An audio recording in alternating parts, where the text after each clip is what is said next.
Dans l'histoire des résistances ouest-africaines, vous avez sans doute entendu parler de Samori Touré, par exemple du roi Béhanzin, appelé communément Béhanzin, roi du célèbre royaume du Dahomey, et de bien d'autres qui ont lutté farouchement contre l'envahisseur qui était un barbare, un colon, un terroriste, oui, il faut appeler un chat, et qui était principalement des Français, des Anglais et des Portugais. Mais savez-vous que dans les luttes armées, il y avait également des femmes à la tête de certains mouvements de résistance? Oui, des femmes qui ont même conduit des armées contre ces terroristes.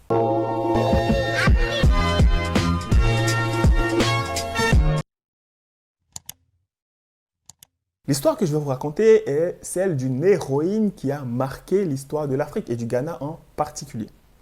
Oui, à l'époque, le royaume Ashanti, Ghana actuel, était un royaume, un empire organisé dans un système matriarcal avec un roi et une reine-mère.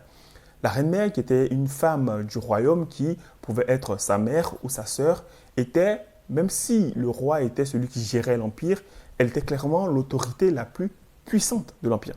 Un héritage avec lequel ils sont arrivés depuis l'Égypte antique et qui valorisait autant l'homme que la femme dans un respect et dans une parité pour chaque poste. Pour vous dire à quel point c'était puissant. L'empire Ashanti est divisé en plusieurs villes ou provinces avec à leur tête le roi. Les femmes étaient impliquées dans les tâches administratives comme la politique de la société.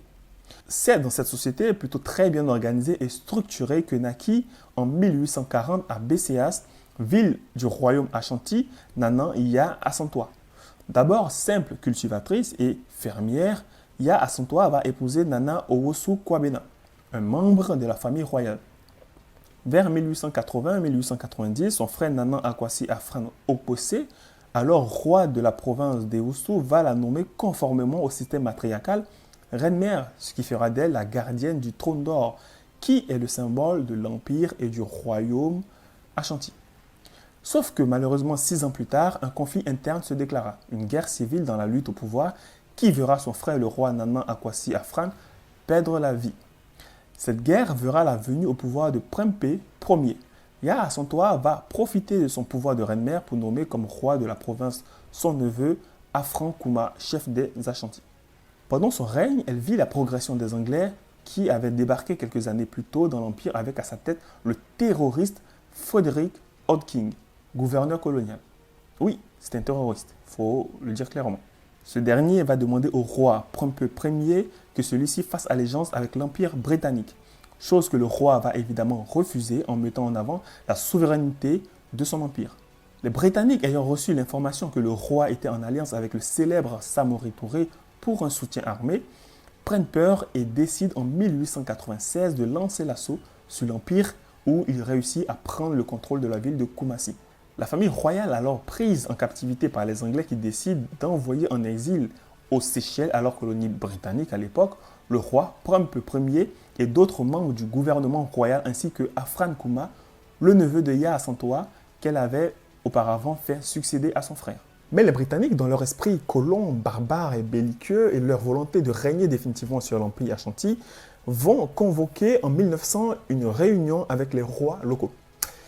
Là, les choses vont se gâter parce que quand Frederick Hudson va faire une demande assez surprenante, ouais, je dirais même audacieuse. Lors de cette rencontre, il demanda aux chefs locaux de lui remettre le tabouret d'or qui était le trône d'or, symbole du pouvoir Ashanti sur lequel il s'assierait en tant que nouvelle autorité suprême du pays. Et en plus de ça, il allait imposer des conditions financières au royaume Ashanti.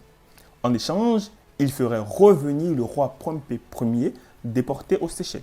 Waouh, quel courage, mais vraiment quel culot, quand on sait surtout que selon les traditions Ashanti, selon les légendes Ashanti, le tabouret d'or serait descendu directement du ciel et serait un cadeau des divinités justement pour consacrer le premier roi des Ashanti, Osei Tutu, qui avait rassemblé le peuple Ashanti. Le tabouret d'or appelé Sikadoa en langue Ashanti est un objet sacré qui représente la dignité du peuple Ashanti que seul le souverain a le droit de toucher. Il est également le réceptacle des esprits des vivants et ceux des morts. Pour vous dire à quel point le tabouret d'or n'est pas juste un trône, c'est vraiment l'essence, l'identité du peuple Ashanti. Alors que les rois locaux réunis secrètement à Kumasi décident d'accepter les exigences du gouverneur terroriste britannique, la reine-mère Yaa Asantewaa, présente à cette réunion, va se lever et prendre la parole pour prononcer un discours qui deviendra célèbre. Comment un peuple fier comme les Ashanti peut regarder sans rien faire alors que les Blancs enlèvent leur chef et les humilient ensuite par des demandes relatives au siège d'or? Les Blancs ne voient que l'argent dans le siège d'or. Ils ont creusé et cherché partout pour le trouver. Je ne paierai pas une pièce à ce gouverneur. Si vous, les chefs de l'Ashanti, allez vous comporter comme des peureux et ne pas vous battre, vous devrez échanger votre pagne contre mes sous-vêtements. Je vois que certains d'entre vous ont peur de se battre pour notre roi. Au temps d'Osei Tutu, d'Okonfo Anoki, d'Oboku Hare Ier, les chefs ne seraient pas restés assis et regarder les rois exilés sans tirer un coup de feu. Aucun Européen n'aurait osé parler au chef des Ashanti comme le gouverneur vous a parlé ce matin. C'est donc vrai que le courage des Ashanti n'est plus? Je ne peux pas le croire. Ça ne peut être vrai. Je dois vous dire ceci. Si les hommes d'Ashanti ne vont pas au front, nous le ferons. Nous, les femmes, nous le ferons. Nous nous battrons. Nous nous battrons jusqu'à ce que la dernière d'entre nous tombe sur le champ de bataille. Quoi de mieux pour fouetter l'orgueil des hommes qui ne vont pas tarder à réagir? Ces mots puissants ont fait l'unanimité parmi les chefs locaux qui, par la suite, ont refusé les conditions du gouverneur britannique et donc lancé l'assaut contre les envahisseurs. La reine-mère, à la tête de la révolte, va réunir une troupe de plus de 5000 individus et se lancer dans une bataille en avril 1900 qui va durer 11 mois. Elle réussit à mater les Anglais et à assiéger la ville de Kumasi et donc à conserver le tabouret d'or. Mais c'est mal connaître les Anglais parce que mieux armés vont mettre en place une stratégie pour reprendre le dessus en envoyant beaucoup plus d'hommes. La reine Ya à son tour obligée de se rendre après la capture de sa fille sera arrêtée le 3 mars 1901 ainsi que tous les cerveaux de la révolte et par la suite déportés à son tour aux Seychelles. En la déportant, les Britanniques voulaient que la reine soit oubliée. Mais pas de chance parce que la reine est devenue un symbole de bravoure et de fierté du peuple ashanti dont les actions ont été racontées de génération en génération.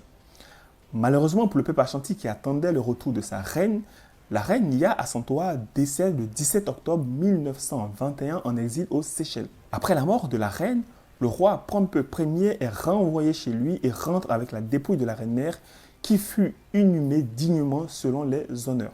Je précise que les Britanniques n'ont jamais retrouvé le trône d'or, ce qui fait que du peuple ghanéen un peuple fier car sa lignée royale n'a jamais été usurpée par les étrangers. Jamais. Ya Asantewaa, par son action qui a permis de préserver la survie du peuple ashanti, représente aujourd'hui la figure de la fierté et du courage du peuple ghanéen. C'est un modèle de patriotisme jamais égalé. Elle a un musée et un lycée d'excellence à son nom au Ghana et un centre d'art qui porte son nom à Londres. Je ne sais pas vous, mais personnellement, je trouve ça dommage que ce genre d'histoire ne soit pas raconté dans les autres pays d'Afrique, honnêtement. Je ne sais pas, peut-être les pays d'Afrique francophones, non? Comme ça? Non, mais c'est dommage parce que on aurait pu éduquer nos enfants avec, nos jeunes filles avec ce genre d'histoire. Enfin, je n'arrive pas à comprendre en fait. Je suis sûr que parmi vous, beaucoup, avant de regarder cette vidéo, ne savaient même pas de qui je parlais. Ouais. Comme on dit, un peuple sans histoire est un peuple sans racines. Et là, ça ne fait plus rire en fait. Mais les amis, ne vous inquiétez pas, j'ai une très bonne nouvelle pour vous. Comme je vous le disais depuis maintenant quelques jours, un institut panafricain est en train de voir le jour. Oui, dont la mission sera de former vos enfants, d'éduquer, d'apprendre l'histoire de l'Afrique à vos enfants, également aux adultes. Donc, ça commence à partir de l'âge de 6 ans. Et ne vous inquiétez pas, les inscriptions vont démarrer bientôt pour la rentrée qui sera prévue pour octobre 2020. Donc là. Donc, les amis, ça va aller vite. Pour l'instant, la plateforme qui est chargée de gérer les cours et qui est également chargée de faire les inscriptions est en phase de finition. Donc, pour l'instant, je ne peux pas mettre le lien là sous la vidéo, mais je vous conseille de vous abonner à la chaîne Causons d'Afrique et d'amour sur Instagram, pour ceux qui sont plus sur Instagram, ou sur Facebook, pour justement avoir l'évolution de la situation. Parce que quand la plateforme sera prête, elle sera affichée justement sur ces deux réseaux sociaux-là, donc Facebook ou Instagram. Et là, ça va aller très vite. Les inscriptions vont aller très vite, je vous promets. On a déjà des appels de familles qui veulent inscrire leurs enfants là, tout de suite, là, maintenant. Donc, ça va aller très, très, très vite. Et en plus, les places sont limitées. Vous voyez? Parce qu'en fait, si vous voulez, et là, c'est la bonne nouvelle parce que ça sera des cours essentiellement transmis en ligne. Donc, les cours seront transmis en ligne. Donc, on va toucher les 4 coins du monde. Ne vous inquiétez pas, que vous soyez en Afrique, aux États-Unis d'Amérique, que vous soyez en Asie, vous pourrez participer aux cours. vos enfants pourront participer au cours. Donc, ne vous inquiétez pas. Dès que le lien est prêt, le lien d'inscription est prêt, je vais balancer sur mes réseaux sociaux. Et là, allez-y vite les amis. Ne réfléchissez même pas. Allez-y vite parce que les professeurs, donc moi-même, j'en suis un, j'en serai un justement. Ça me fera plaisir de transmettre les cours, de transmettre ma passion à vos enfants également, même à vous-même parce qu'il y a des programmes aussi adultes. Salut les amis et à très vite.